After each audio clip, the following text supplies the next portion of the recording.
उस खुशी में दीपावली मनाई गई। माता कैकेयी से राम जाके पहले मिले, रत्नमणियों से नगरी सजाई गई। दिग्विजय का यश छोड़े प्रभु, जिसके सेनापति शत्रुघ्न बन गए। वीर हनुमान अंगद सहयोगी चले, श्री राम का नारा मगन चल दिए।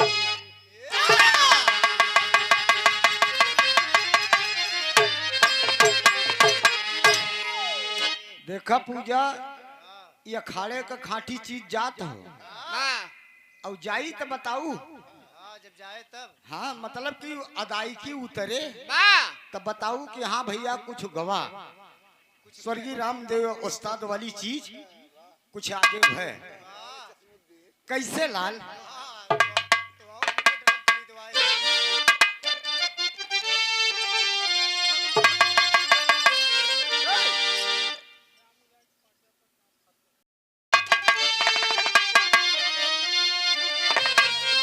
अरे तेरे दर बार का जलवा करीना हम भी देखेंगे। तेरे दर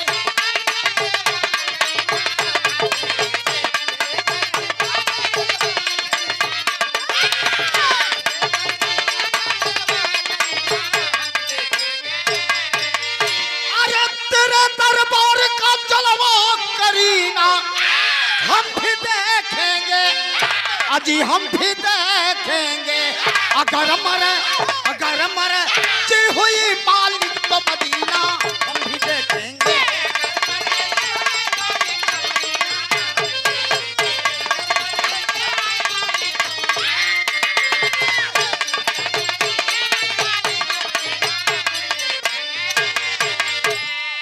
लेकिन गीतिया भाव में का, अरे बहादुर शेर के आगे ये गीदड़ लड़ नहीं सकते। बहादुर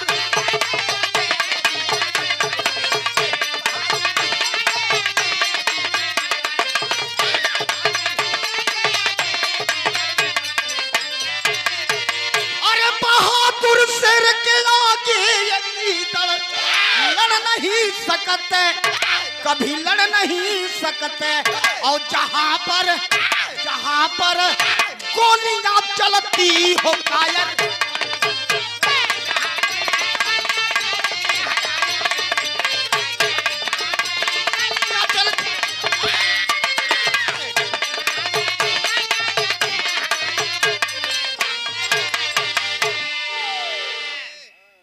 बिट्टो कुछ समझ में आई है? बिट्टो अबे वाह, ये हमें बुढ़ापा समझत हैं। इनके तबैया हमें देख के हंसत रही, कहत ही न और कहत है न हम आदरणीय सम्मानित आप विकास मास्टर साहब, आप रेघईपुर के पावन धरती से आपके तरफ से पुनः 51 रुपया चरण छू के पहले बा प्रणाम बा। सब भैया के नमन बा। भैया कहत हैं जयलाल भैया भाई बुढ़ौती अबे हम कहा भाई अबे 58 साल का भ है। अबे हम जाना था 70 साल 10 मान कुल मिलाई के 10 साल अबे भी रह गाऊ। ओकरे बाद सन्यास ले और तू हमारे संग है। अगर तू 58 पूजबू न तब का हो दुल्हनिया कहीं हे मम्मी अब जिन जा।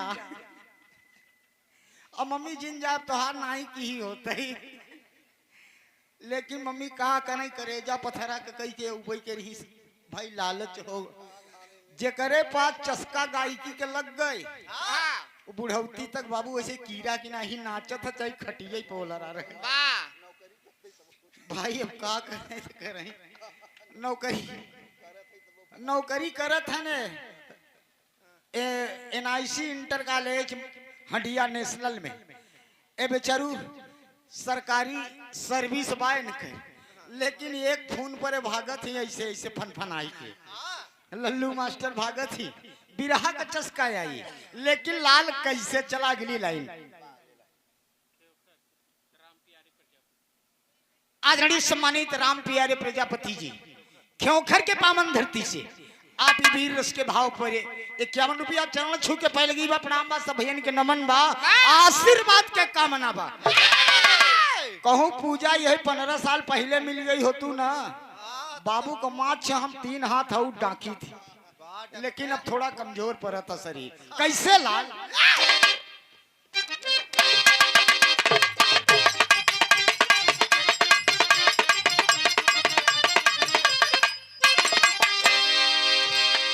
यस्वमेव यद्ध का घोड़ा छोड़े रघुराई है, पकड़ने वाला अब कर सकता यह लड़ाई है।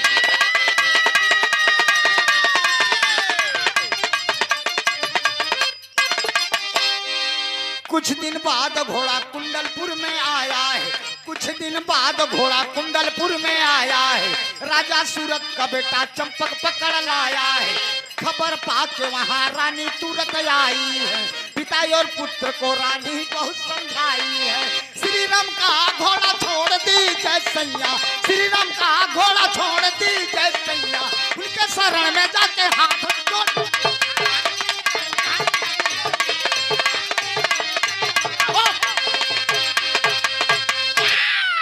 कहानी के समझ ला, घोड़ा जिस समय भगवान राम वगैरह सब, ये क्या है?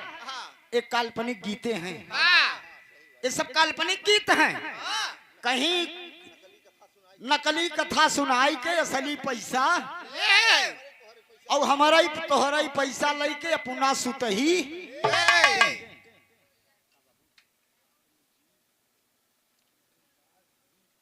अब हम यहाँ से चलब। कहा हो? इतने में कुछ कहा, आपका दुश्मन बहुत है क्षेत्र में, बहुत है आपके दुश्मन। कहा नहीं मैं विश्व विजेता हो गया हूँ, अब कोई दुश्मन नहीं है। कहे कि घोड़ा छोड़ा, एक ही घोड़ा छोड़ दे न, ओकर रखवारी में अंगद, जामवन, हनुमान और शत्रुघ्न सब लपटी आई गए। ओकरे घोड़ा के ऊपर लिखवाई दे कहा जो घोड़ा पकड़े वो घोड़ा भगवान राम के दल से लड़ाई ले के पड़े। घोड़ा घूमत घूमत कुंडलपुर की धरती पे चला गया। वहां पर राजा सूरत का बेटवा चंपक घोड़ा पकड़ ले है। वहां उनकर महतारी आई गई, केकर राजा सूरत का मेहरारू आई गई। का ये बेटवा चंपक घोड़ा छोड़ी दा, घोड़ा छोड़ी दा। घोड़ा के मस्तक पर लिखा बा कि जे पकड़े के राम से लड़ाई की पड़े।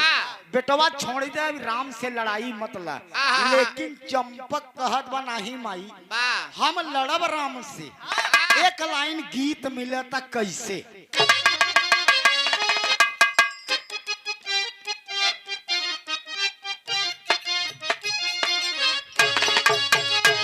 बड़ी बढ़िया गीत का लाइन मिले था। उहे का पुराण गीत हो, पुराण चाउर, पुराण गुड़ और पुराण दारू और पुराण मेहरारू बहुत काम को होती। बड़ा मजा देते हैं बहुत। भाई संजा सवेरे ले थे का एक पे एक। हाँ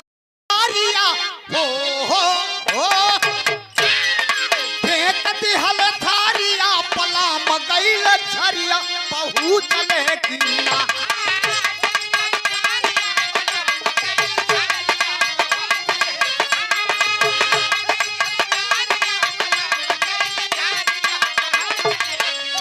उठे ही हमें लहरिया बहु चले कीना।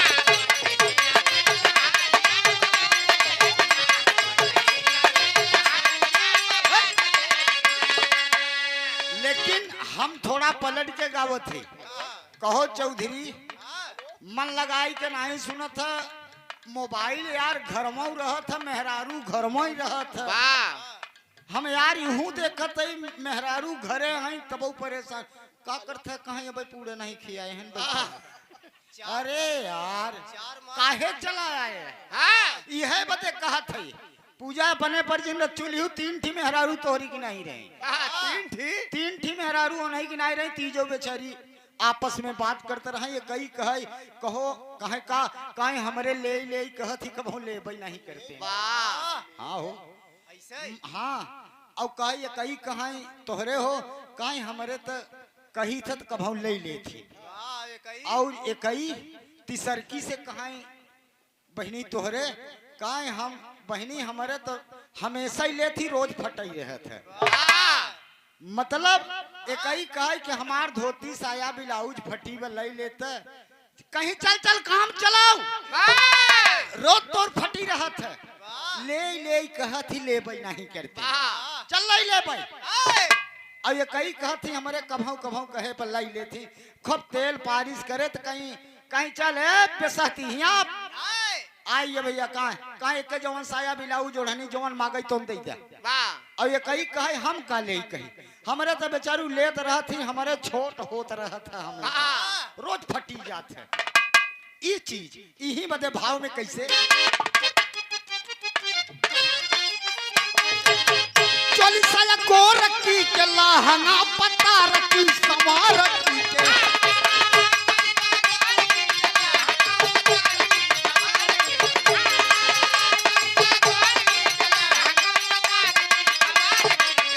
पियवा अब तो ज्यादा मानलन दूसरा की के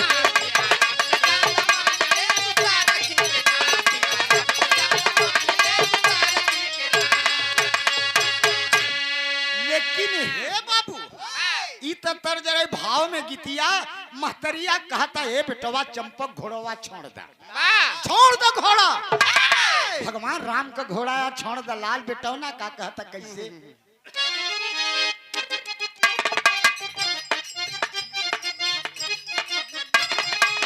विजयी तिला किया हो विजयी तिला किया लगावा लिलार पे माँ प्यार से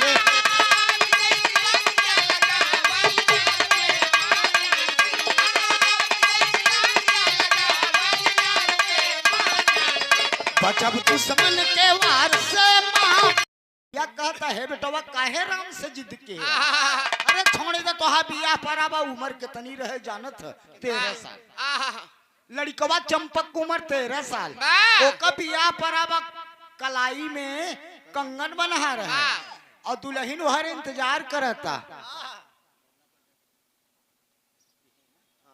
आदरणीय सम्मानित भोला प्रजापति जी आपके तरफ से 51 रुपया चरण छू के पहलगी बा प्रणाम बा सब भैयन के नमन बा आशीर्वाद का कामना बा बाबू। लेकिन हे बाप होत काबा बड़ी नीक भाव में महतारी कहा था छोड़ दे काई बवाल में है बियाह निरान बा बेटवा मनाई कुआं के नहीं जाई देत इन और तारा पे नहीं जाई देत इनारा पे नहीं जाई देत पानी के पास नहीं जाई देत और तू लड़ाई में जात है। लेकिन महतरिया समझावता बेटौना का कहता मुन्ना गीत मिलता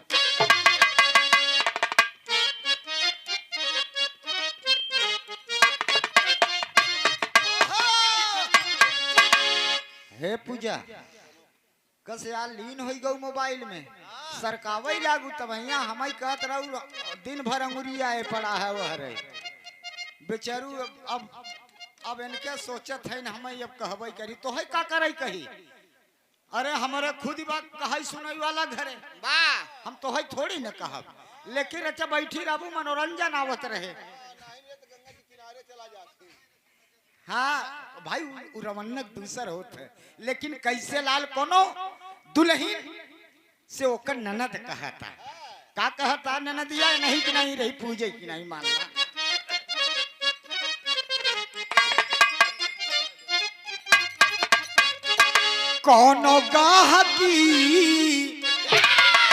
कोनो गाहकी बोलाई पिताई जो बना हो पिताई जो बना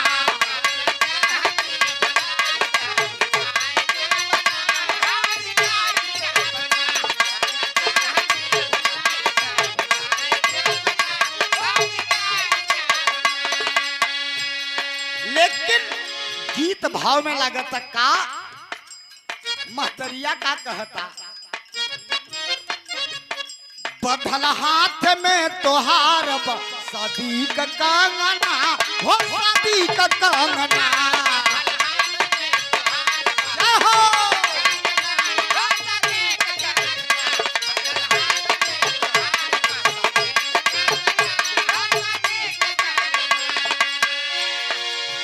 कोनो या भगन माई देन यते सवा, कोनो या भगन माई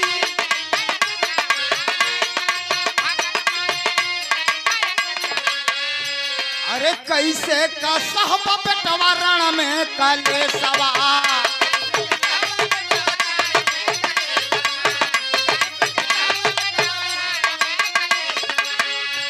अरे भीगे लाया चरायब या सुमन के धार से।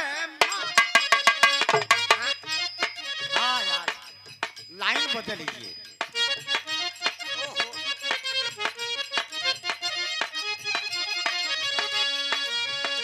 बदल हाथ में तोहार बा शादी का कंगना, हो शादी का कंगना।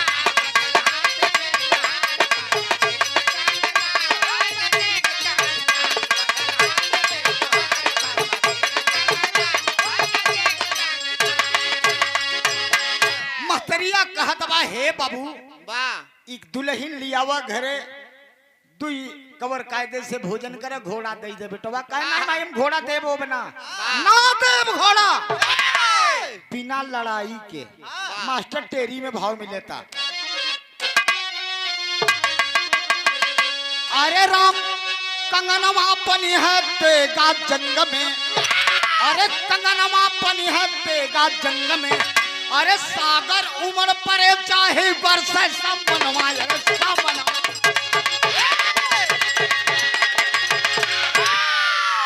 सागर उमड़ परे चाही बरसे सवनवा कंगनवा बनी है तेगा जंग में। कहे मई तेगा का काम करे कि कंगन, लेकिन आप विजयी तिलक लगाई दे बस। हम भगवान राम के गैंग से लड़ी ले, लेकिन कैसे बाबू गीत लगता।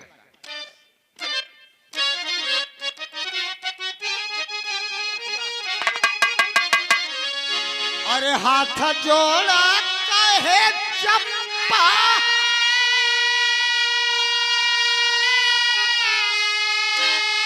अरे मन माई पतिया हो। अरे सेनापति बनी है आज तोहरो लालना।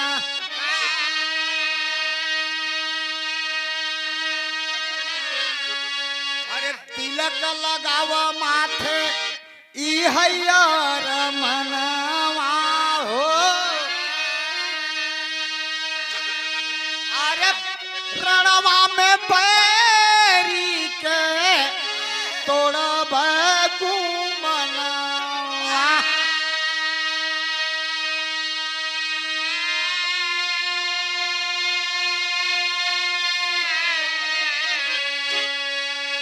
महतारी तिलक लगा देती है बाबू कहे जा बेटवा न मनबत जा।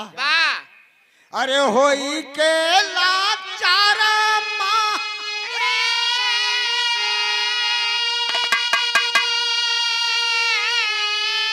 अरे तिलक लगावाली हो। अरे चुम के लीला रे आशीष देहली मायना।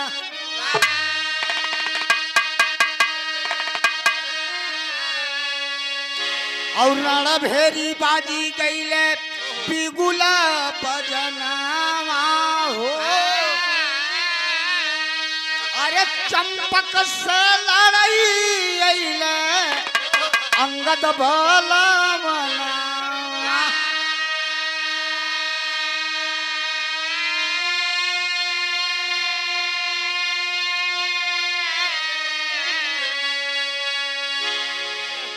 चंपक से लड़ाई अंगद आ गए।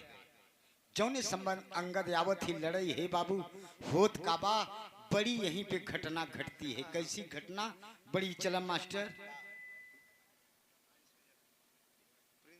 आदरणीय सम्मानित प्रिंस प्रजापति जी आपकी तरफ से ये 51 रुपया चरण छू के पहले की प्रणाम सब भैया के नमन बा वाह होत का बलाल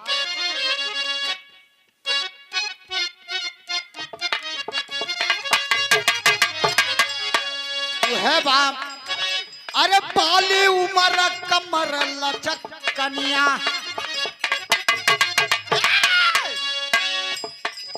बाली उमर कमर लचक कनिया गोरिया खींचैनी हुई के पनिया गोरी का झूले झूलनिया बाली उमर कमर लचक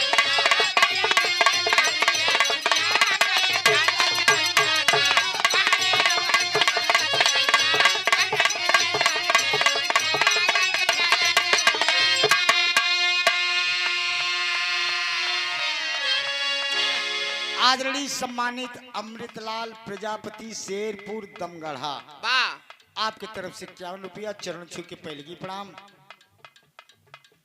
आदरणीय सम्मानित आप छविनाथ प्रजापति जी, आप चौधरी साहब, आप जगुआ के पावन धरती से 51 रुपया चरण छू के पहले की बा प्रणाम बा सब भैया के नमन बा।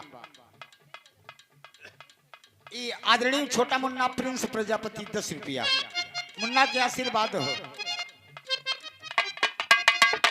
आदरणीय सम्मानित छोटा मुन्ना शिव शंकर प्रजापति आप मुन्ना की तरफ से 20 रुपया बहुत बहुत आशीर्वाद। मुन्ना पढ़ लिख के तरक्की करो बेटवा। पढ़ाई लिखाई एक ऐसा हथियार है, चाहे जहाँ चला दोगे सब लोग घायल हो जाएंगे और बिना पढ़ने वाला इंसान बैल के समान हो जाता है। कैसे लाल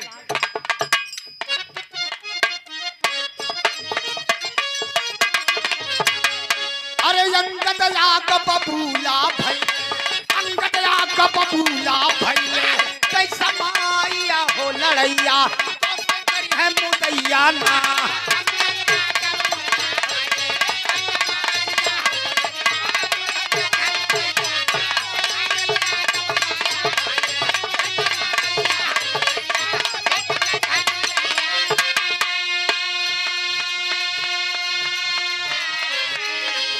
अंगद और का चंपक के कहत बा अरे साथ ससुरारी में रचावा सुंदर दुल्हन घर पे लावा सुंदर दुल्हन घर पे लावा मौज मस्ती का हुए समैया मौज मस्ती का हुए समैया जाके से जब काट रस गुला मलाइया हो लड़ैया तो से कन्हे मुदैया ना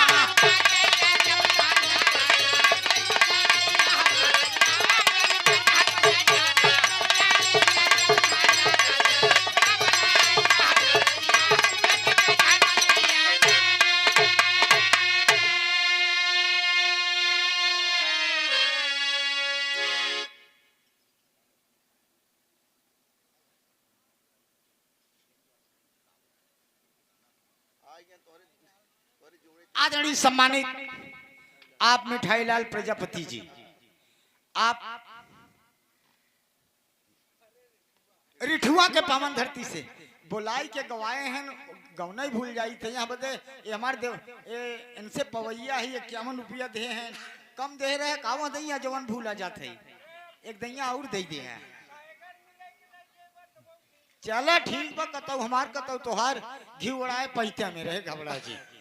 चरण छू के पहले की बा आशीर्वाद के कामना बा 51 रुपया रिठुआ के धरती से। लेकिन हे बाबू अंगद के लगा बाबू डांटे जामवंत कहा बेवकूफ अंगद अंगद कहा कि जाओ दुल्हन घर पे लाओ 2-3 दिन शादी है मौज मस्ती करो कहाँ लड़ाई में बचे हो जाओ मुन्ना निकल जाओ जाओ हनीमून नहीं जे मेहर बसुआ होत है ओके हम बताई हम अपने गांव में देखे रहे 2 पार्टी से झगड़ा हो गई। अब एक पार्टी जो मेहर बसुआ बा उ भगा बा लाठी ले घरे उ लाठी ले घरे गवा बा। अब लाठी तो उठाई ले 5 फिर के देखा था मेहरुआ पकड़े कि नहीं है भाई हमें और तब से भरे में कहता रहा आज यहाँ सारन को गोड़ तोड़ के कुल हम हाथे में धई दे। अब मेहरारू पीछे से पकड़ ले बा दर्रता शरीर। अब जब गरमान रट के कहा छोड़ छोड़ हमें साला कैसे कहे छोड़ता मेहरारू अब बाबू घेरौते घेरावत लई गई घरे में ठेल के बंद करी बहरे से केवाड़ी बंद कई देन।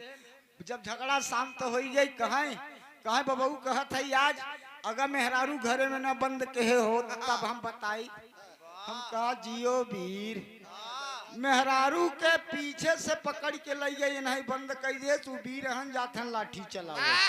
हम कहा चुल्लू भरे पानी में डूब के मरी जाता है क्यों कहे जे नहीं बड़ी बेइज्जती बा और ऐसा घटना पप्पू के संगे कजनी कई दैया भबा एनहू के मेहरारू नहीं पीछे से पकड़े से गरमाने नहीं और तहां कुल गुस्सा शांत हो जाता है।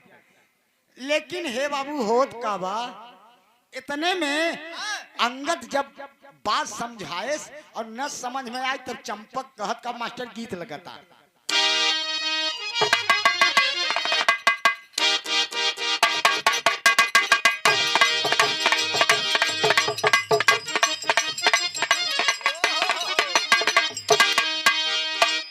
जेठ के दोपहरी में कोनो मेहरारू नाव से उतर गई वहां पर और लौका लागता करे मोहवा में कोनो मेहरारू लौका लागता नाव से उतरी गई वहां पार और रेते में और ओढ़निया से मोहवा तोपत बा ओढ़नी से मोहवा तोपत लौका न लागे लेकिन लागता तू एक लड़का रहे। जब लड़का रहे तो लड़कवा कहत का बा का कहता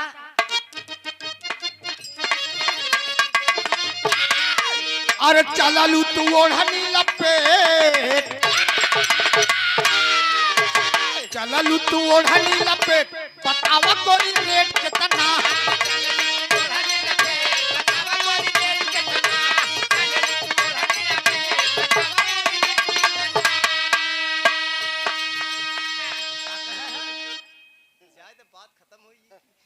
हम कहत है रेट कितना ते दोनों जने कहत है रेट कितना जवन मारी मरी ने पकड़ के पूजा हम कुछ नहीं कहत है जितना कहत है यही दोनों चंगू मंगू है ना हमारे ओनहा चाहिए जौन कहू हम बहुत सीधा है।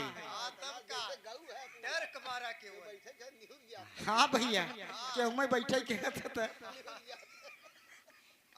हम नहीं आई थे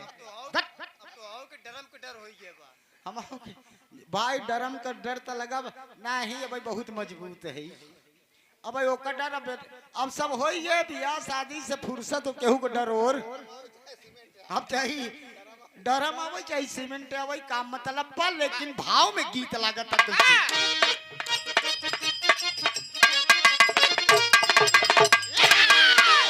चंपक कहत बा अंगद से का अरे सेखी पघार दीनी जवान अरे सेखी पघार दीनी जवान बिगाड़ दे भाई सन तोहरा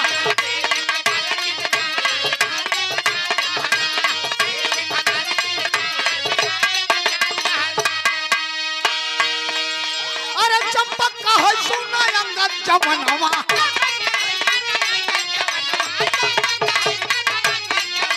अरे तोरे बाप के मारा जवन तू समनवा अरे वही का गुलाम तू ना था अरे वही का गुलाम तू ना था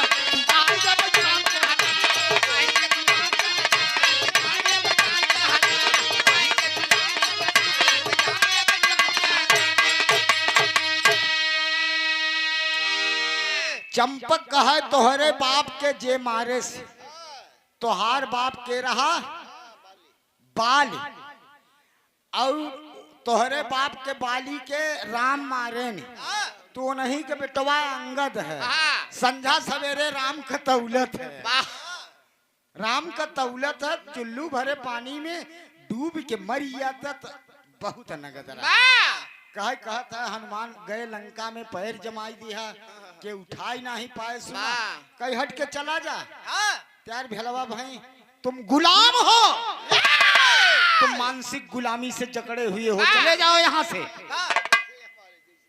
हाँ आज जैसे सब लोग पार्टी में जकड़े हुए हैं तमाम लोग बताया जा रहा है कि काम सही नहीं है। हमारे महापुरुषों ने बताया काट के महाराज ने बताया कि काम सही नहीं है, कोई नहीं माना। छत्रपति शिवाजी महाराज ने कहा ये काम सही नहीं है, कोई नहीं माना। यही बात माता सावित्रीबाई फूले ने कहा शिक्षित बन जाओ, और ये बात नहीं माने। ज्योतिबा राव फूले ने 1848 में पहला विद्यालय खोल दिया भीड़ेवाला में, कहा शिक्षित बनो बेटियां, आगे बढ़ जाओ, जज बन जाओ, कमिश्नर बन जाओ, लेकिन गुलामी छोड़ दो, मनुवादियों का मत करो गुलामी। लेकिन कोई मान नहीं रहा है। सबको आधार जितने हमारा महापुरुष थे, पेरियार साहब थे, लेकिन सब हमारे ओबीसी के ये थे। ओबीसी के लोगों ने कहा गुलामी ब्राह्मणों का छोड़ दो, कोई नहीं मान रहा है। मात्र अकेले अंबेडकर साहब ने पूरे महापुरुषों को अपना गुरु बना लिया। जितने महापुरुष थे ओबीसी के महापुरुष को गुरु बना करके और अकेले उनका बोझा लेकर के सिर पे उठा के चल दिए, अकेले चल दिए। और उन्होंने अभी कहीं ना कि जेके धन का जरूरत हो लक्ष्मी के पूजे, बल का जरूरत हो बजरंग बली के पूजे। हम पूजा बिंदेश्वरी आपसे कहना चाहते हैं, बजरंग बली भारत में पैदा हुए ताकतवर, अमेरिका, जापान और चीन कैसे हो गया। सरस्वती भारत में पैदा हुई, लेकिन बड़े बड़े विद्वान, बड़े बड़े तर्कशील हमारे जापान में पैदा हो रहे हैं, जहां की जा करके मोदी जी कह रहे हैं हमको बुलेट ट्रेन दीजिए, हमको बुलेट ट्रेन चाहिए। वहां लक्ष्मी की पूजा नहीं होती है। अकेले एलन मस्क ने आज 9 महीने से हमारे भारत की मूल निवासी की एक बेटी रहती है अमेरिका में, और वहां का नागरिकता प्राप्त है, भारत का नहीं। लेकिन वो 9 महीने से कहां थी? अंतरिक्ष में। सुनीता विलियम और बुश मोर, आप ये लोग 2 आदमी 9 महीने से अंतरिक्ष में थे। वहां जवन स्वर्ग में पंडित जी है खाना धरे हैं, वही वो पीछे खात रहे हैं। वो नहीं खा रहे थे, यहाँ से व्यवस्था की गई थी 1000 आदमी भोजन कर सकता है एक बार में वहां आकाश में, अंतरिक्ष में रहकर। आज लेकिन उनको लाया कौन?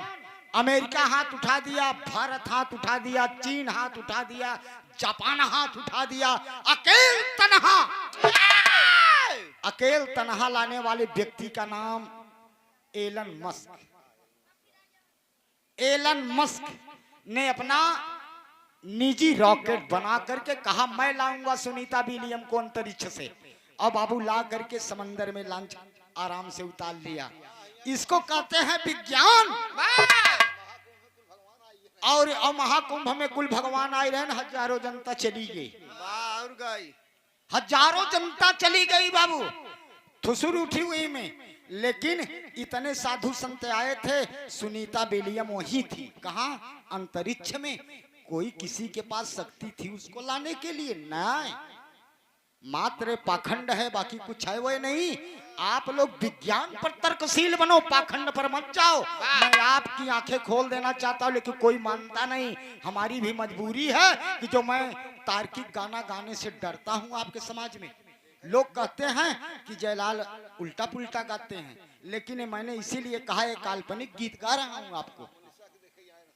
अब यहाँ कहाँ आए? मोनालिसा के देख हो, ओकर किस्मत खुल गई, वो करोड़पति बन गई, और यहाँ सब भाई हेरते हैं मोनालिसा। ले भज मोबाइल लेके हेरत हैं, लेकिन होत का बलाल।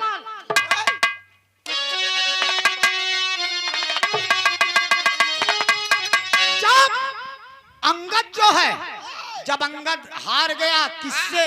चंपक से, तब आकर के शत्रुघ्न से कहता है क्या? पहपट में भाव लगा था मुझे।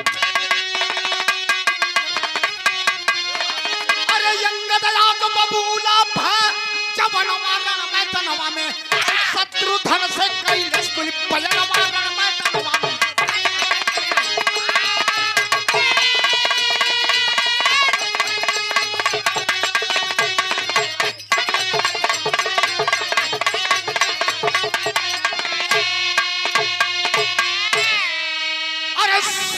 लेके चले शत्रुधन, एक और चंपक ज्वान हो और छिड़ी लड़ाई दोनों दल में युद्ध होई घम। मुंड कट के उड़ई गगनवा रण मैदानवा में और शत्रुधन से मूर्छित भा जवनवा रण मैदानवा। अकेला चाप दे धई के कहो भाई जमुना भैया तो हूँ आर बहुत दिना नाचे गाये भाई बुढ़ौती आई गई भाई आपो के हम हूँ आप सब एक उम्र समय कही ई बतावा लीले उताही मधुर फल जानू। भोरहिया में उठन हनुमान जी गए बड़का उपारू नाथ समय लील के सूर्य के बैठी गए और पृथ्वी से कई लाख 13 लाख का मास्टर साहब कि 7 लाख 13 लाख गुना देखो और विद्वान साथी बैठे हैं विकास प्रजापति जी 13 लाख गुना पृथ्वी से बड़ा है कौन सूर्य नहीं 13 लाख गुना बड़ा पृथ्वी से सूर्य है और तपता हुआ गोला है और हनुमान जी उड़े भोरहिया में जाए के लील के महुआ खोड़े मानो ऐसे बैठी गए। अब एक कुल जने मानत है और हमा महान पुरुष कहत है नहीं झूठई बा ये झूठई या बाबू जी नहीं मनता ही नहीं है पेट फिर आए लगे मेहरारू कहे कहो तो हनुमान के कुछ कहे रहे कहीं नहीं कहीं जाता ही ओझा के लगे बात देखवाई का वो थे गैन कहीं माने रहे कुछ कहे हैं गरियाए हैं मेहरारू 5 रुपये लेके ले गए दऊ आए जौनो कुछ घरे रहा तब से नेटवर्क टावर छोड़ दे।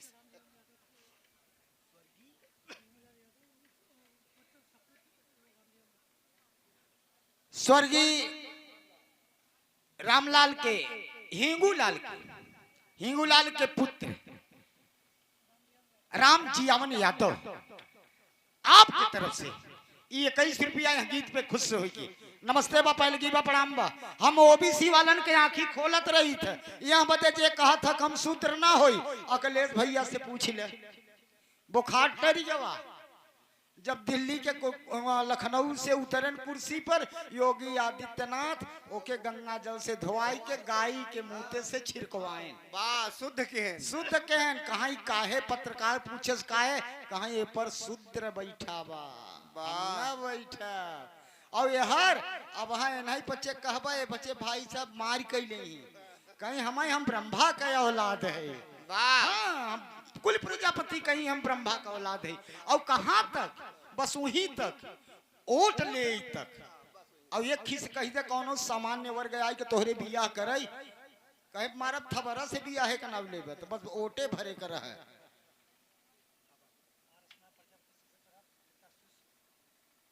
आदरणीय सम्मानित आप पारसनाथ प्रजापति सिरसा चौराहा पिता से समड़ी आपके तरफ से 50 रुपया। नमस्ते बा पहले जी बा प्रणाम बा हम कैडर के गीत गवाया न पाई एक ही गाई दे बाबू ना तो सबके अब वहाँ पैजामा ढील हो जाए लेकिन करी तो का करी हम सही तो चला जैसे रुगी अब आवे वैसे ही बई चला मुन्ना इतने में हनुमान जी कहे का अब यह लड़ाई हो गई कैसे चंपक से और जामवंत हरण से हो गई तब आल्हा में प्रमाण मिलता।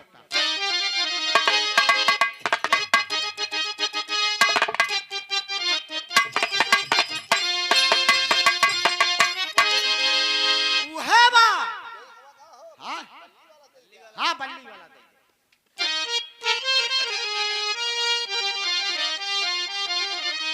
आदरणीय बेचू प्रजापति 50 रुपया सेमरा के पावन धरती से चरण छू के पहले की बा प्रणाम बा सब भैयन के नमन बा लेकिन बाबू होत का बा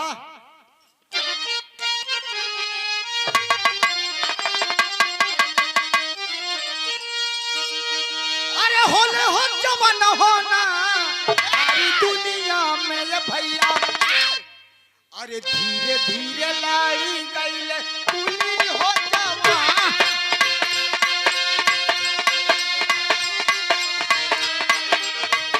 हे बाबू होत का बा इतने में जामवंत के बड़ी गलानी होता विकास कुमार सहायक अध्यापक आप मास्टर साहब एक ज्ञान वाली पूरे रघई के पावन धरती से। हम तो चाहते हैं कोई हमसे बुला करके पूरी रात पाखंड मत गवाए, कह दे जयलाल भाई पूरी रात महापुरुषों की गीत गा दो। और वादा न पूर्ण विश्वास है, एक भी शब्द उसमें गलत हो जाए तो आप जूता खींच के हमको मारना कि जयलाल जी यहाँ आप गलत बता रहे हैं। लेकिन कोई सुनने वाला नहीं है, किसके सामने सुनाऊं? होता क्या है लाल,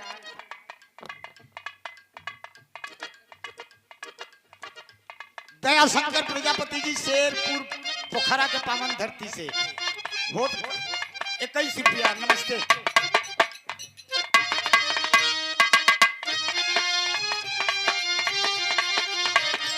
अरे धीरे धीरे बीते लगी काफी हो समय,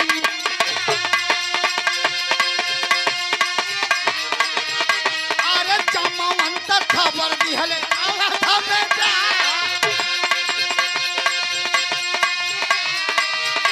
अरे पाके खबर घुराई,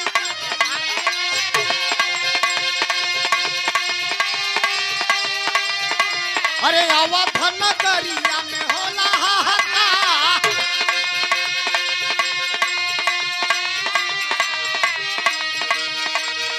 अरे चंपक से जाके बोले मधुरी बा,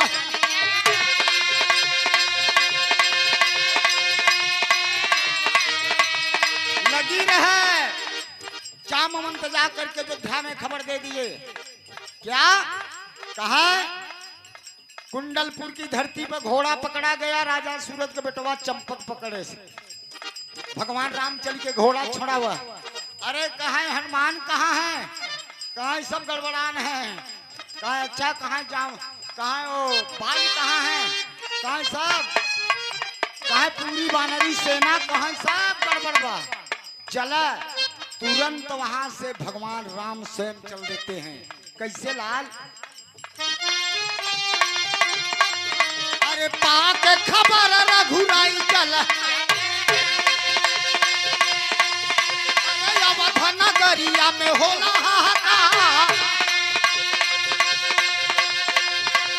चंपक से बोले प्रभु मधुरी बचनिया,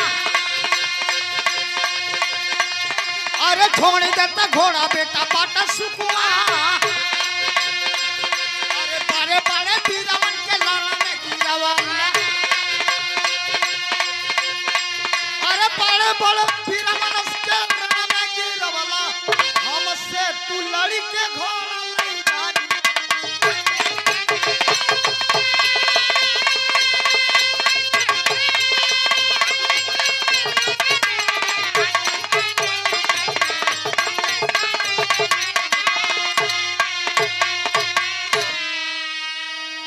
आदरणीय सम्मानित शिव शंकर प्रजापति खेवकर, आपकी तरफ से कई रुपया चरण छू के पहले की प्रणाम।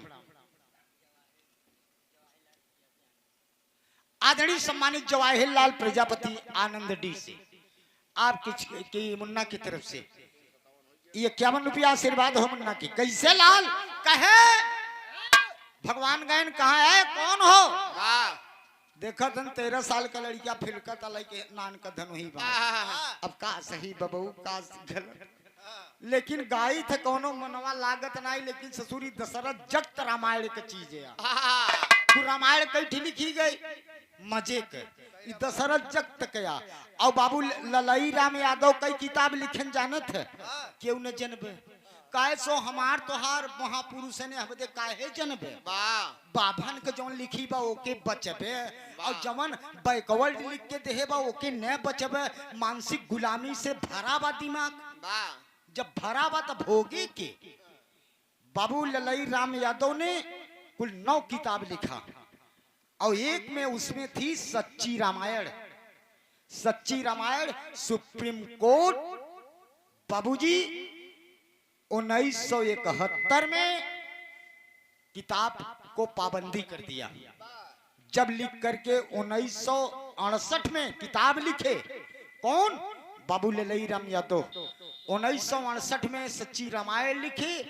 1971 में बाबू चौधरी चरण सिंह की सरकार थी और किताब को जब्त करा दिया गया। ब्राह्मणों ने कहा अगर ये किताब पूरे भारत में चलेगी तो हम लोग कहाँ जाएंगे, हम लोग मर जाएंगे खाने के लिए। तत्काल एक किताब को जब्त कराया जाए। वो किताब बाबू जब्त हुई है। फिर बाबू 1900 थोड़े दिन के बाद मात्र 72 तक मुकदमा चला। एक थोड़े दिन मुकदमा चला, अब वह किताब पुनः प्रकाशित कर दी गई, फिर छोड़ दी गई। वही किताब आज भ्रमण कर रही है, लेकिन किसी यादव के घर में नहीं है, किसी ओबीसी के घर में नहीं है। आप लोग उसको पढ़ लीजिए। एक किताब का नाम ज्योतिबा राव फूले लिखे हैं, गुलामगिरी। पढ़ लो, सारा दिमाग का बुद्धि खुल जाएगा बाबूजी, जितना है। लेकिन कोर्ट ने कह दिया, सुप्रीम कोर्ट कह दिया, हाई कोर्ट कह दिया, कहा कि रामायण काल्पनिक ग्रंथ है, उपन्यास है, कुछ नहीं है, कुछ है ही नहीं। मैं नहीं कर रहा हूं, मेरी औकात नहीं है रामचरितमानस पर उंगली उठाने की। यह कौन कहा? सुप्रीम कोर्ट के 5 जजों की बेंच ने मुकदमा सुनाया। मुकदमा नंबर भी बता दूंगा बाबू, 19/92 मुकदमा नंबर ललई राम यादव के सच्ची रामायण की। आज लेकिन कोई आदमी नहीं मान रहा है। घूम घूम लिपलके में जाते हैं, जहरा सजावत है, घूम के लिपलके में जा। चला पंडित लिपलके में, हम चलब लिपलके में। देश सुधरई चाहिए जीन, जयलाल किले सुधरा है।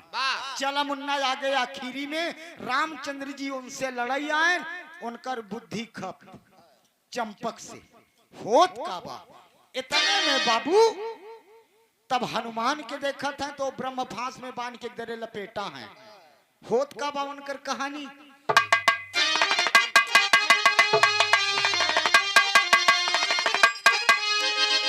अरे पधली जो की लंका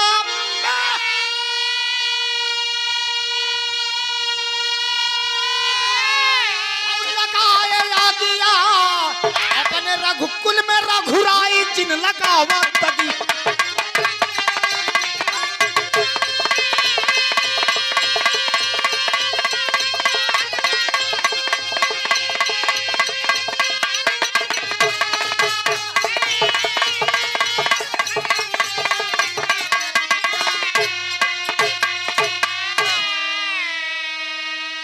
अरे क्रोधवा में तब तक, अरे क्रोधवा में धनुष उठाए रघुराई, अब छोड़ दिहड़े पाण होई लगली लड़ा।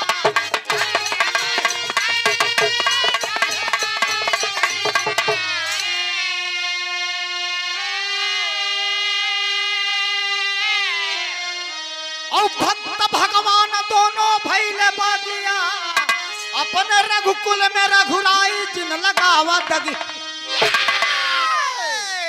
जब बाण भगवान सजाई के मारे चंपक के मुड़े से चला जाए, और जब चंपक सजाई के मारे तो भगवान के गोड़े के। हनुमान कहे मारे मारे, बहुत लंका जीत के आई रहे मारे। कहे यार इतना कोशिश करते ही मरते ही ना बा, लगता ही ना बा। अब हम मेहरारू के 2 हाथ मारत, कहे आज हम मरवाऊ। हाँ सही कहते, मजाक का बात नहीं करते। अब हाँ वहन के 2 हाथ मार दत, कहीं आज हम मरवाओ तो से आए समझा हो रहे आज मरवाओ तो से।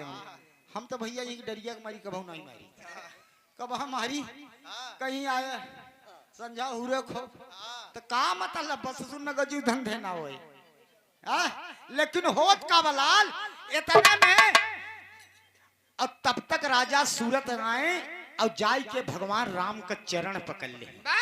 काहे हे भगवान काहे मारी करत है?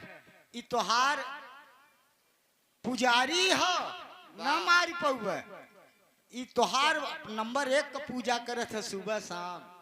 अरे तब तक सूरत आए और रामायण तनवा और जा करके धाई लिहल हरि का चरण।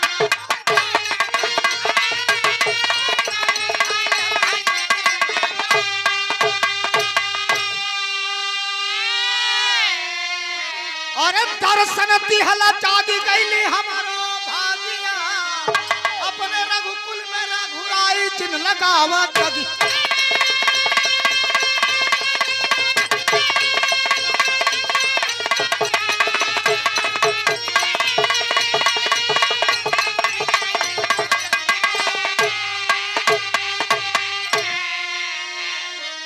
पूरा परिवार तोहरे चरणन का पुजारी घोड़ा लेके चला दिहले अवधि